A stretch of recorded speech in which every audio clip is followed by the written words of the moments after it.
In hidden corners of the world, governments are testing unidentified flying objects. But are they of extraterrestrial origin? This is, indeed, an unidentified flying object. Are classified radical aircraft designs responsible for many UFO sightings? It may be the biggest story in history. Does the American government possess 9 alien spacecraft? Potentially, a person seeing one of these aircraft could think that it wasn't an aircraft, it was a spaceship. Is it test flying them to reveal the secrets of interstellar travel? Repetitive pulsing, booming noise, like somebody unzipping the sky. But beware, not all is as it seems. What is the truth? Discovery's cameras will show you a base that does not exist officially. Everybody loves a base that doesn't exist. Aircraft that don't exist. All we can really say is it was traveling faster than the speed of sound. And a man who says he worked for the US government involving 9 flying saucers or flying discs altogether. With us, enter the deep black world that is Dreamland. Aircraft are often confused with UFOs. I've seen it before. You've had UFO enthusiasts and stealth watchers in the same area.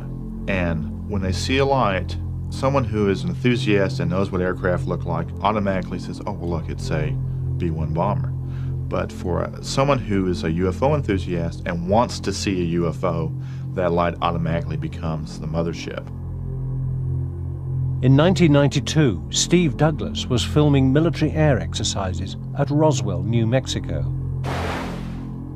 In the near dark, his camera caught a few seconds of a very strange triangular craft. He took the fuzzy picture to an expert.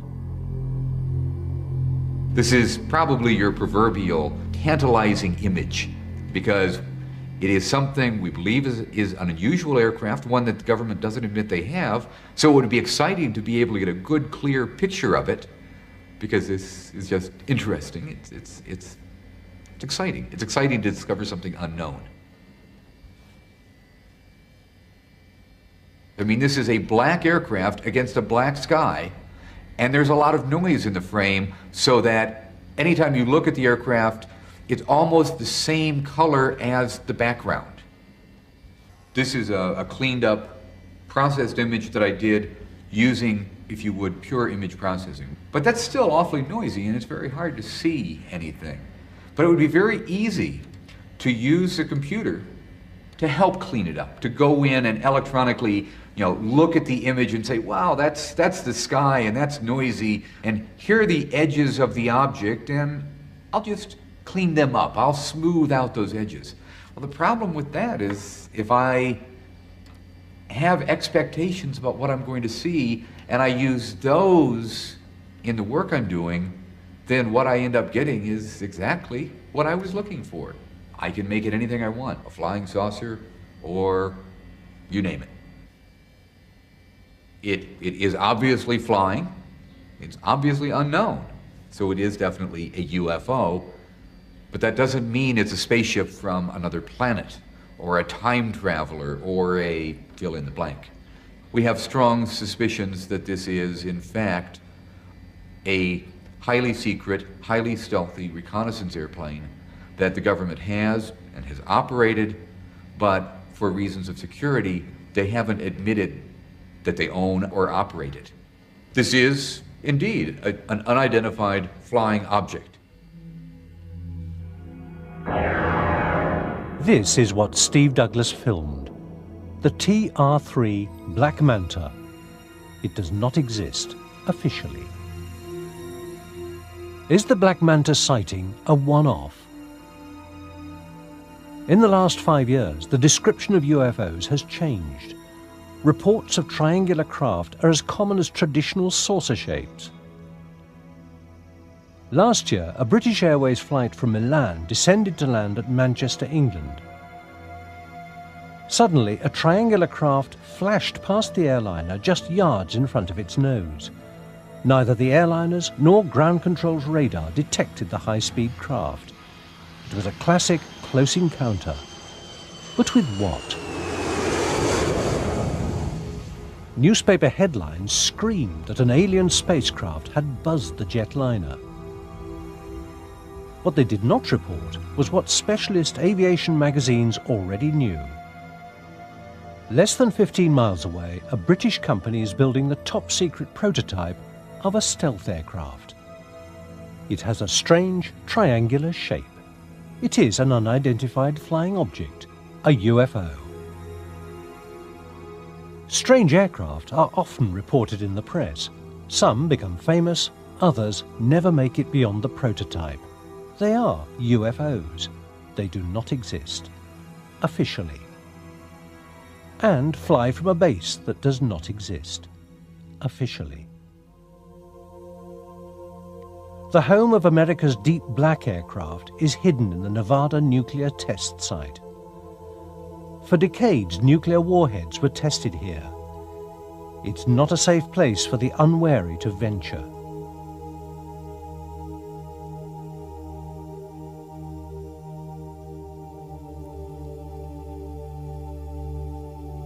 Las Vegas is nearby, but the tourists play unaware of the black world hidden over the horizon.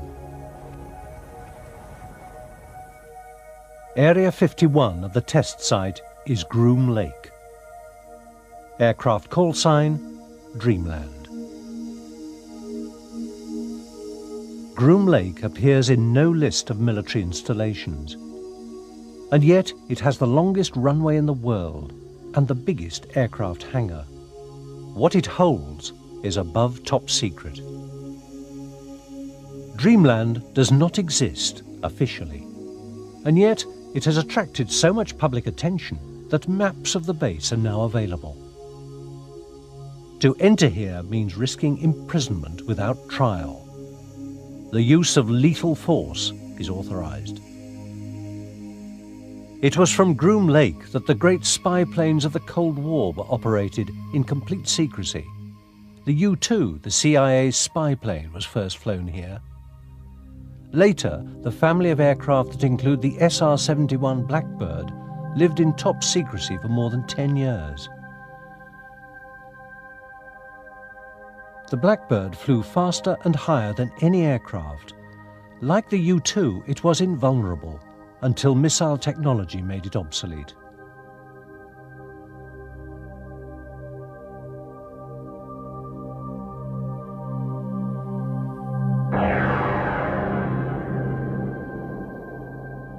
Unknown to the general public, the stealth fighter was tested here.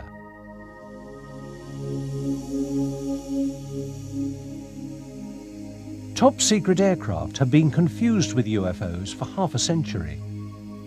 In the mid and late 40s, it was a period of fantastic development in aviation. Today we can't appreciate it, but there were airplanes without propellers.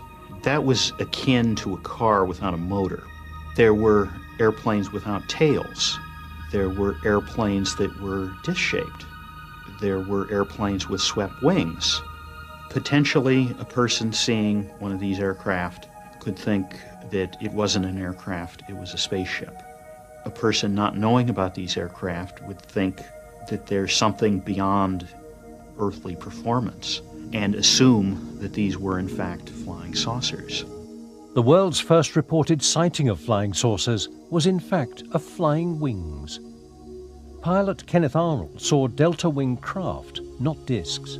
After he made the sighting and landed, Kenneth Arnold talked with several other pilots, and their idea was that it was some type of U.S. secret weapon, a guided missile, or it had been built by the Soviets.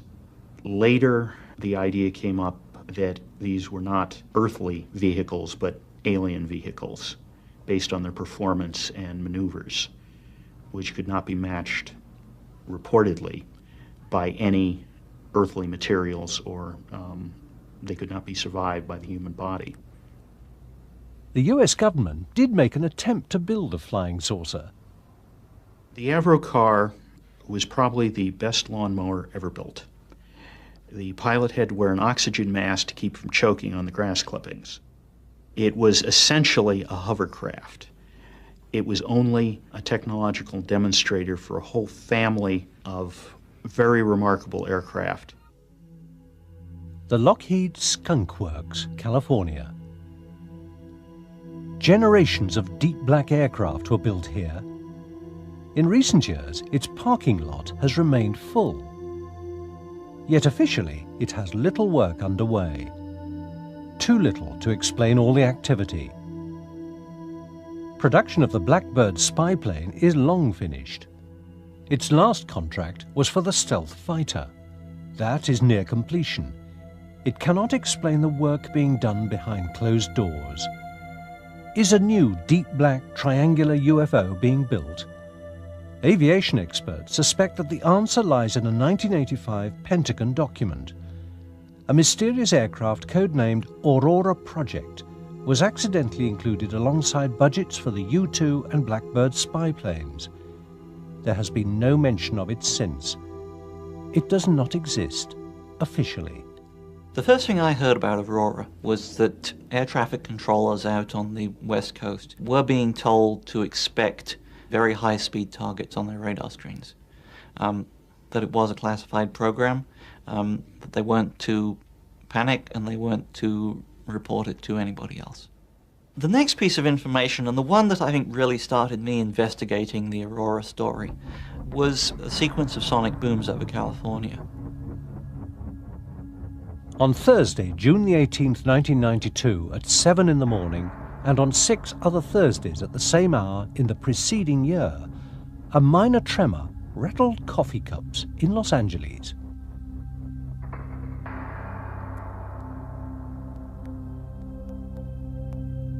Spurred on by telephone calls from worried residents, Jim Morey of the US Geological Survey set out to discover what was causing this unusually punctual earthquake. At his disposal is a network of seismic recording stations. He quickly established that it was a double sonic boom from a supersonic aircraft.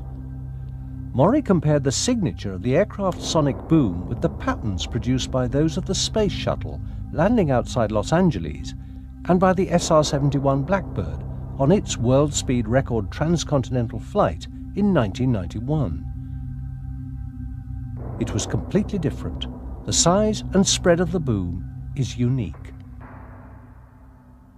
We actually have quite a few sonic booms in Southern California. One of the reasons is that the space shuttle lands at Edwards Air Force Base, which is in the desert here. It's possible to tell the direction, the speed, and the height of the object that's producing the sonic boom if you have good instrumental recording. So for these mystery booms that we saw, it's clear that they are flying offshore. Because we don't have any stations there, we don't have very much data, so we really couldn't get an accurate estimate of how fast that particular object was traveling. All we can really say is it was traveling faster than the speed of sound. And one other possibility is that it could be a meteorite, and there are instances of meteorites producing similar booms. Obviously, though, a meteorite happening every Thursday morning seems a little unlikely. The breakthrough came when Bill Sweetman received an eyewitness drawing of what could only be the Aurora. I'd written a couple of Aurora stories suggesting that the evidence was accumulating that something was out there. And I received in the mail a sketch and a note from a man named Chris Gibson. This eyewitness is one of the best in the business. Chris Gibson was a member of Britain's Royal Observer Corps. He was part of their elite international recognition team, one of the top military aircraft observers in the world. One day in 1989, whilst working on an oil rig in the North Sea, a colleague called Chris outside. There was a formation of 4 aircraft. The lead aircraft was a KC-135 Stratotanker, and off its port side were 2 F-111 fighter bombers. Off the tail of the KC-135 Stratotanker was a black triangular aircraft. It had no wings, no tail, a perfect triangle. And there's nothing that I've ever seen before looked like that, which was an unusual occurrence because I'm trained in instant recognition by the Royal Observer Corps, and if I didn't know what it was, it's not in any books. This shape and the sonic booms told Bill Sweetman a great deal. If you're looking at an aircraft that is designed to fly at what's loosely called hypersonic speeds, that's 5 or 6 times the speed of sound or upwards, there are several things that become absolutely essential. One is that you require a very high degree of sweep back on the wing leading edges. Otherwise, you start getting into severe problems with drag and aerodynamic heating. As you go into this very slender shape, you still need to have a lot of volume in that shape for fuel, for propulsion, for crew. And the best way to provide that is to blend the wing and the body together. You get a very characteristic, highly blended triangular shape, which is, in plan view, identical to what Chris saw.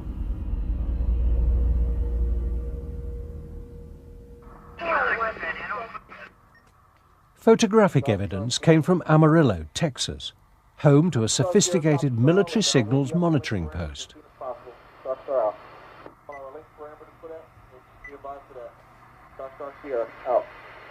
I think it was March 23rd, 1992. I was back here in my office when the house was shook by what sounded like a large sonic boom. I'd heard a lot of sonic booms before, so I know how they sound, but this one seemed to continue. It wasn't just a crack boom and left. It was a rather large shudder that you could feel in your chest, and the windows vibrated. And that's when I saw this very high-speed aircraft flying over the house at an incredible rate. I grabbed my camera knowing it was something different, especially because of the way the contrail worked. The Donuts on a Rope contrail is produced by no conventional aircraft. Its engine noise is also unique. It's a deep, thrumming, regular, pulsing, booming noise, like somebody unzipping the sky. You feel it more in your chest than you hear it. It doesn't sound like a jet. It doesn't sound like a rocket. It's just very unique and an amazing sound. The Donuts on a Rope contrail has been reported from around the world. This never-before-seen footage was taken by an amateur cameraman from a transatlantic passenger jet. It's very hard to hide an aircraft like the Aurora.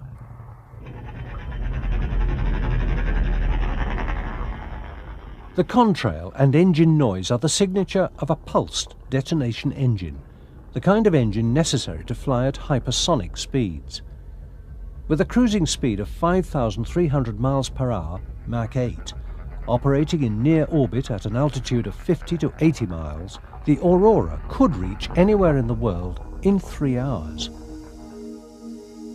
Aurora is a continuing investigation which is not yet closed. Personally, I think that there's overwhelming evidence that there is a high-speed program out there. Like the deep black projects that came before it, the Aurora's existence is still denied.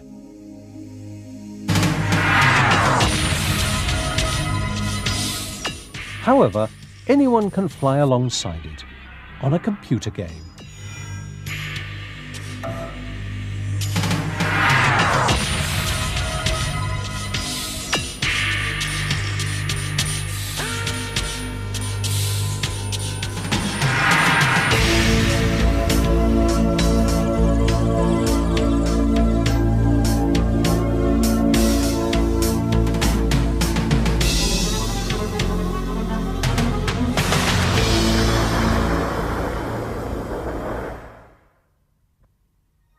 The Aurora's main test base would be Dreamland, at Groom Lake, Area 51 in the Nevada nuclear test site. But something hidden even deeper in the deep black world is rumored to be flown at Area 51. Captured alien spacecraft. Dreamland has become the focus of those who say that there is a government conspiracy to cover up alien contact. It could be the biggest story in history.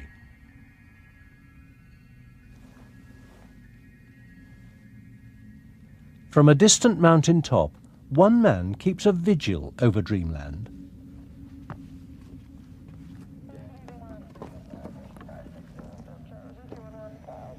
I'm up here on Tickaboo Peak, 25 miles east of the base. It's an 8,000-foot peak. It's the last outpost of public oversight over this government facility. I come here just because I think it needs to be done. Someone has to watch what's going on out there, and there's a lot of adventure in it too. Everybody loves a base that doesn't exist, and I'm no exception. It's like they put that base out here just so I can crack it. I want to know what's going on in there, but more importantly, I like the process of cracking a mystery. This is like a Sherlock Holmes mystery. What is going on out there? You have all sorts of clues, but how do you put them together? The base itself, it just sits there. It's like any other Air Force base. I see it like a Rorschach ink blot test. People come and see this ambiguous stimulus and they impress whatever they want on this stimulus. Some people see conspiracies. They say that the one world government is based out there. Some other people think all the missing children in the world have been taken here. Other people see only black programs. Others see spirits. They think that out there the aliens are communing in some way with our government, and you can send out your love and bring them into you. The stories are as varied as the people who come here. These beliefs are based on the claims of one man. There were 9 flying saucers or flying discs altogether. Rachel, Nevada, population 101 and falling.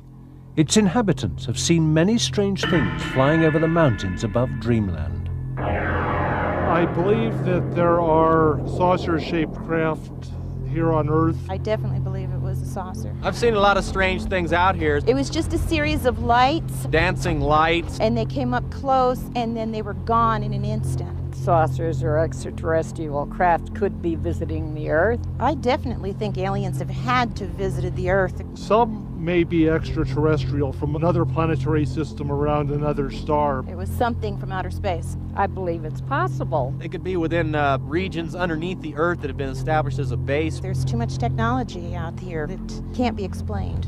We might be dealing with an interdimensional phenomena. I definitely think the government knows. I don't think we're alone in the universe.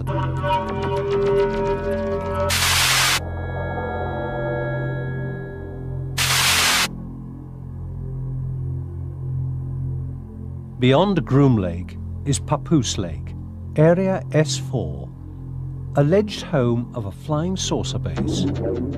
Bob Lazar, jet car builder, former employee of the Los Alamos National Laboratory, the birthplace of the atomic bomb, and supposedly hired as an engineer on a top-secret project. I was under the impression I was going to be working on an advanced propulsion system, which was right up my alley, and I was very excited about it.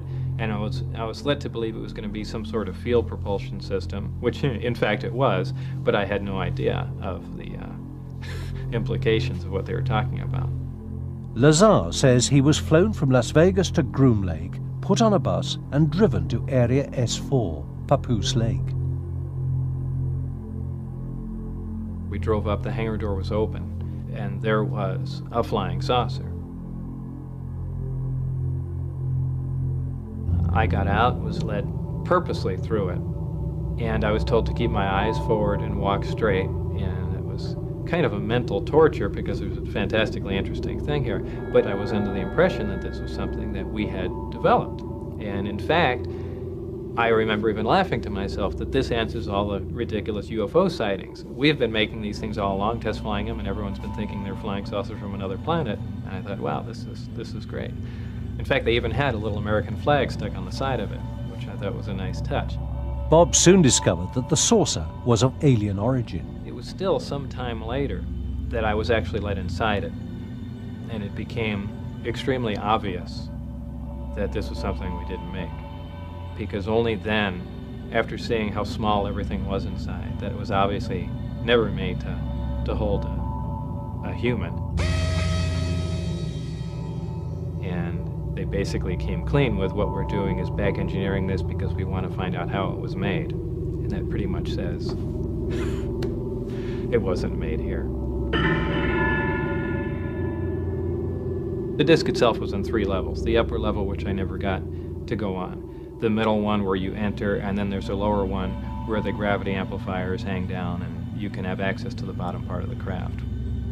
It's a very eerie feeling to be in there. There are no obvious control panels or switches. The only things sticking up out of the ground were 3 chairs, the reactor itself, and the actual gravity amplifiers, and underneath them were the other components to the propulsion system, but that's about all that was in there.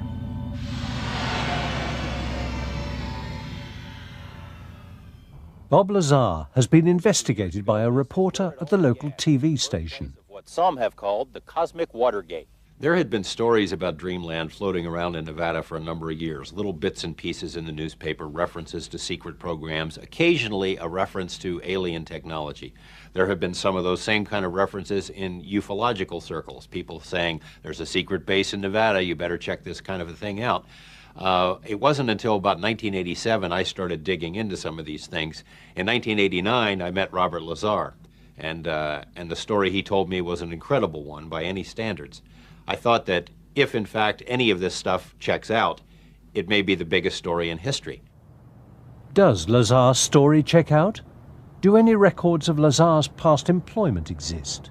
For myself and the TV station, the key to his credibility, the key to his story was always Los Alamos, because if he worked at Los Alamos, if he worked in classified projects, it is at least conceivable that he would have been brought to Nevada to work in other classified projects. As a test on his veracity, we wanted to go to Los Alamos and have him show us around. He said, I can get you in. I said, yeah, we'll believe this when we see it. So we were there on a weekend. Fewer people are in the lab, and Bob, in fact, did take us in. And it was like following him through this labyrinth of different labs and facilities, and he knew his way around like a rabbit in its own burrow. He knew where everything was, and that impressed me, because how would he know if he hadn't been there?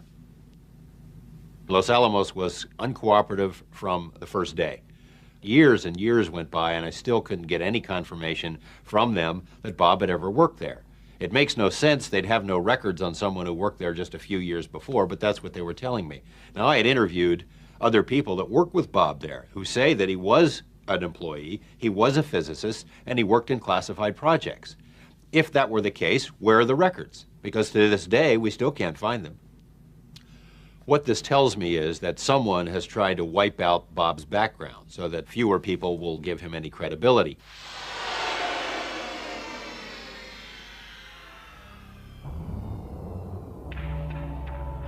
Lazar's first few days at the secret base were spent reading briefing documents, whilst under guard. These made clear that the government possessed detailed knowledge of the aliens. It was clear that the spacecraft was not a recent acquisition. It seemed like they had been working on it for at least a couple of years, but it could have been 20 for all I know.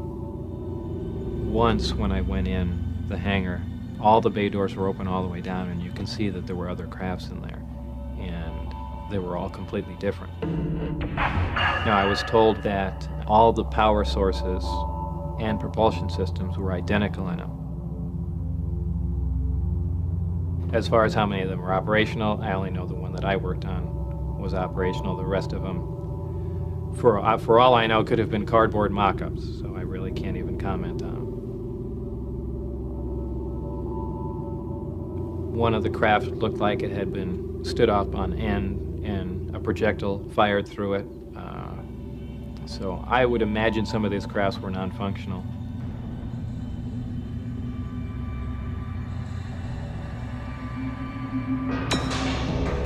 There were 9 flying saucers or flying discs altogether.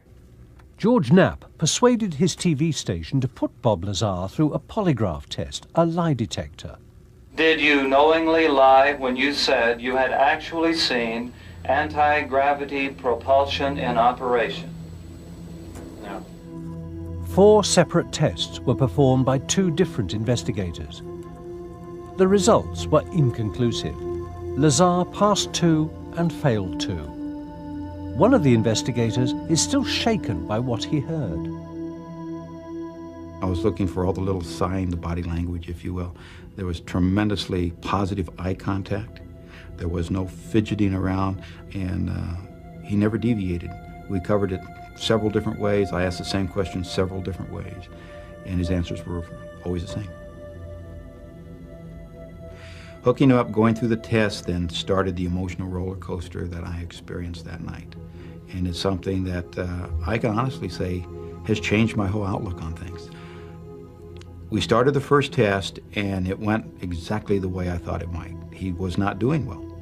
He was reacting to the relevant questions more than he was to the control type of questions, which is indicative of a person who is deceptive, because it's showing an emotion that he does not feel comfortable with his answers. These questions bother him. It was basically, have you ever observed a saucer-shaped craft fly out at Area 51? And that was asked, I think, 2 or 3 different times. The second chart we ran was on another question dealing with the gravity amplifier or an antimatter reactor as part of the powertrain. About halfway through that test, I'm looking down, and all of a sudden the realization sets in that I'm looking at a probable, truthful result. And I mean, I'm getting chills right now talking about it, because that's what I got. Bob Lazar appeared to be truthful when he described how the craft's reactor functioned. We weren't precisely sure how everything worked, but we had a rough idea. Starting from the reactor, it reacted an extremely heavy element, but stable, that isn't found on Earth, and we placed it on the periodic chart as element 115. This provided the basic gravity wave and electrical power to run the craft. The gravity amplifiers that were located in the craft amplified that wave, and it was phase shifted, in other words, put out of sync, and that was expelled from the bottom of the craft. And the Earth and all matter puts out its own gravity wave, and this put out a wave that was an opposite to it and caused lift. In other words, it wasn't squirting out fire, exhaust, compressed air, or anything that we would imagine would propel something. It was a field propulsion system. It was something you really couldn't sense, but would lift the craft. Field propulsion can be demonstrated with 2 magnets. Set one way, the magnet's poles will attract. Set the other way, the magnets will repel each other. Lazar says that the craft used gravity waves to repel and attract through space. Using earthly materials and state-of-the-art technology, we could not possibly duplicate one of these systems. Not even close. What we're seeing was a total annihilation reactor, a reactor that reacted matter and antimatter, which is something we really haven't even touched on. We know this is possible. We know we have fission reactors.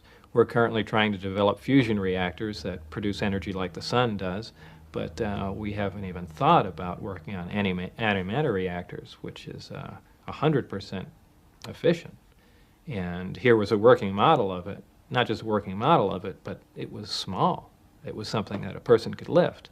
And we're looking at something that you can hold in your hand and puts out more power than our full-size nuclear power plants. So this wasn't just a little bit advanced from our technology. This was something big. Did Bob Lazar work out at Area 51? There is no hard evidence. Is Bob Lazar a qualified scientist? Is what he says in interviews accurate? Lie detector tests were inconclusive. An investigation by one man, Tom Mahood, an engineer from California, found flaw after flaw in Lazar's statements. But at first, he found Lazar convincing. About 3 years ago, I hooked up with the internet. I started exploring, and I came across Bob Lazar's story. And I really found it fascinating. The way he told his story seemed to ring of truth, and there were a lot of little details that he had on his stories that I found just utterly fascinating. It kind of captivated me. There was a couple times I woke up in the middle of the night disturbed. I mean, I really believed that story. It seemed that credible to me. First thing that started kicking things off for me was that I don't live that far from Caltech, and Lazar claimed as part of his story that he had attended Caltech and had his records erased. I thought, well, this is an interesting possibility for me to look into it and see if I could find any trace of Lazar at Caltech. And I thought the easiest thing to do to check on him was just to go through all the Caltech annuals for about a 10-year period, and I literally went through every page looking for a picture or a reference to Bob Lazar. Now, it could be that he might be erased from the school records, but it's unlikely somebody's actually going to come in and replace a college yearbook. So I went through it and didn't turn anything up, and at that point I'm starting to think, well, maybe he does have a degree in physics, but for some reason he doesn't want people to know where it's from, and then he's just concocted a Caltech story. So I started having a few doubts at that time, but it still seemed like a fairly credible story to me. Lazar claims a university education, but gives no hard evidence. Bob wouldn't be the first person in history to lie about his education in order to get a job. But the only records that he went to school anywhere is one electronics course at a junior college. And it doesn't make sense that someone with that level of education would get hired to work at the places where he worked. Fairchild Industries in a highly technical position, and later Los Alamos in a highly technical position. He had to get educated somewhere. If you've been to his house, if you see what he does with computers, you know he's as an intelligent and educated man. Where did that education come from? I look at, for example, MIT, and although Bob can't come up with any names of professors, he can't come up with any names of students, I ask myself, could a school like MIT wipe out his records? Well, I don't know. I mean, they get tens of millions of dollars a year in defense contracts. They've worked with the CIA in the past on this very UFO question. Could they do it? Would they do it? I think it's possible. Bob says that he was sacked after he made a blatant breach of security. The craft that I worked on was tested quite often. Most of the tests occurred on Wednesday nights. They were never taken out of the atmosphere. They were barely taken over the mountain range. You have to look at the fact that this was their prized possession that they were just learning how to use, and they weren't about to lose it.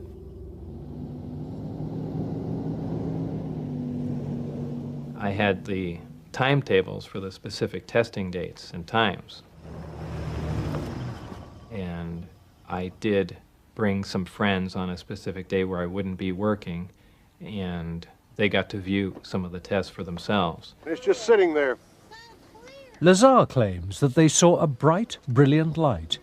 It was the alien spacecraft moving through the sky in directions and angles beyond the performance of conventional aircraft. Coming toward us! Coming over.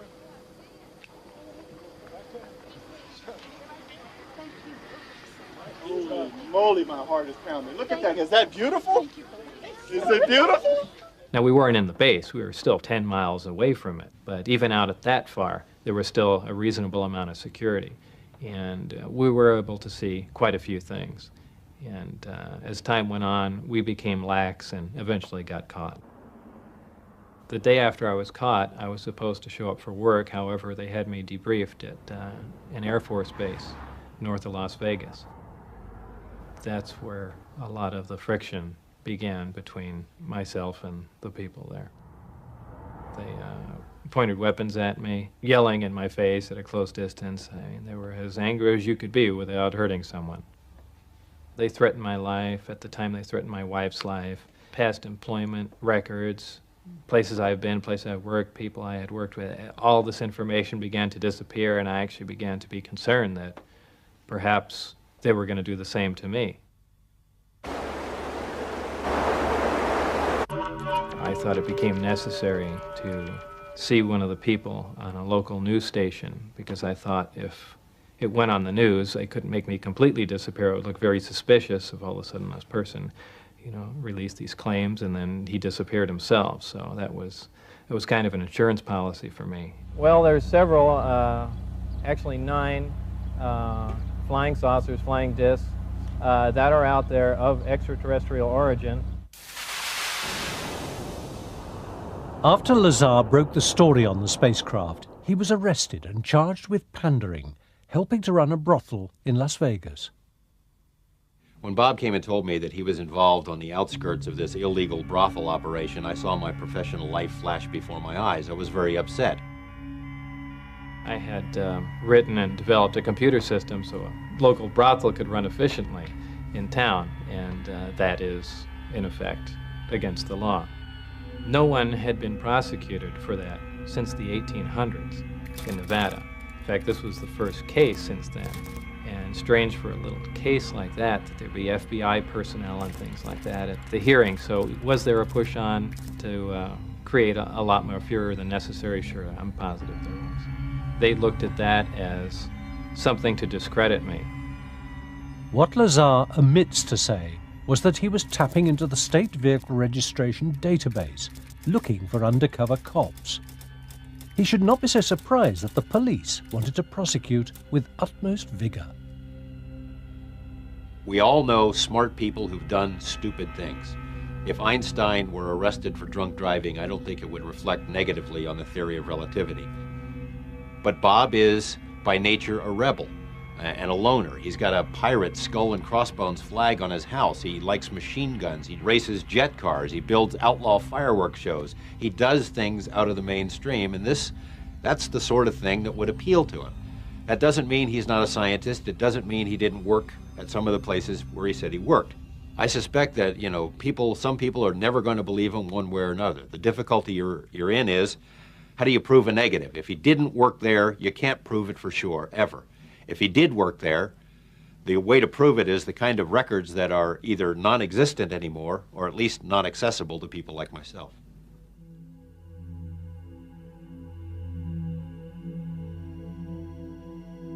Bob Lazar seems to have a very peculiar memory. I'm not sure that it's suspicious, but it is peculiar in that he seems to remember very tiny details of his time spent at S4, yet he seems to have trouble remembering classes that he took, professors' names, dates. A lot of his past seems to be faded from his memory, but not S4. On paper, I think Bob Lazar comes across as a complete fraud.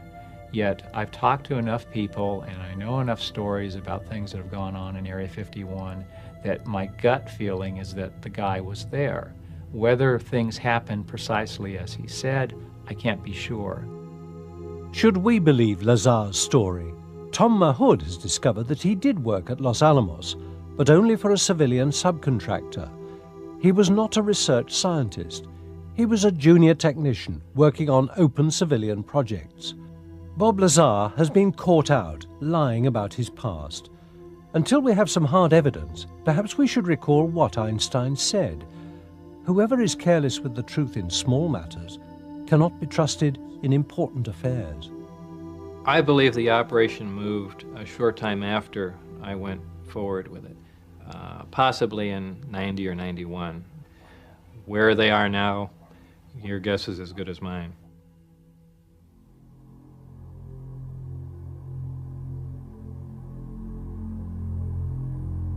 What can we trust? There are great cases. The fabric of the craft was a very smooth, black glass type. There are convincing eyewitnesses. It was a UFO. Is there any hard data? There is one new, fascinating report.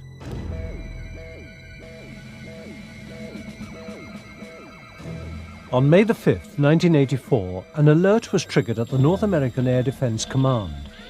Moving hot and fast through Earth orbit, it was not an incoming missile. It was codenamed Fast Walker.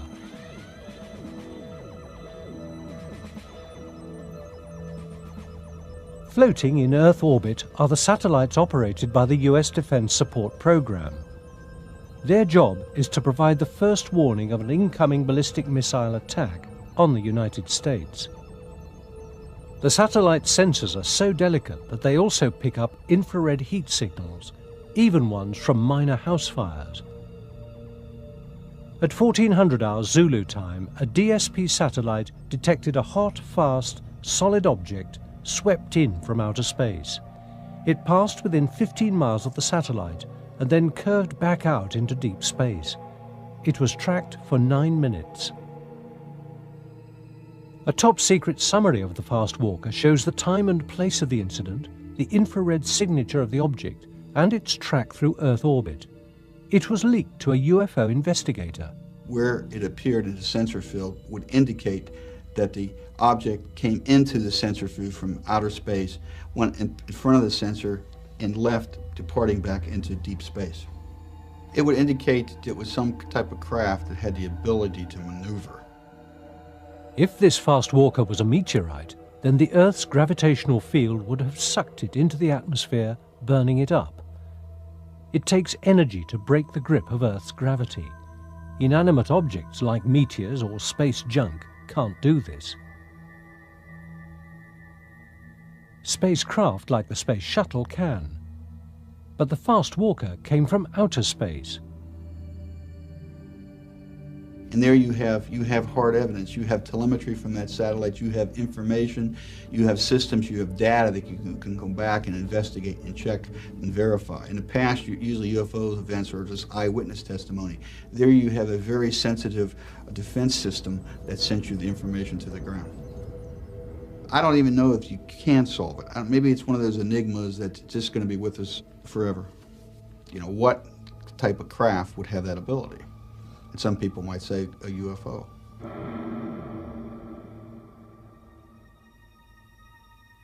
Is anyone out there? An astronomer has estimated the number of civilizations likely to have existed in the universe.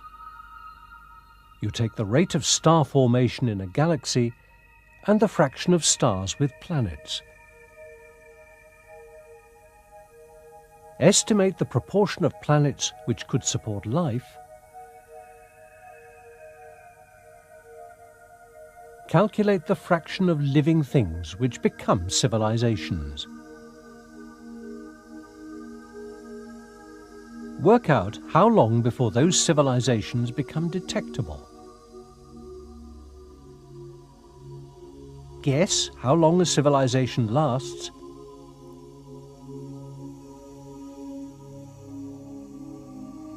Don't forget that some civilizations can be short-lived.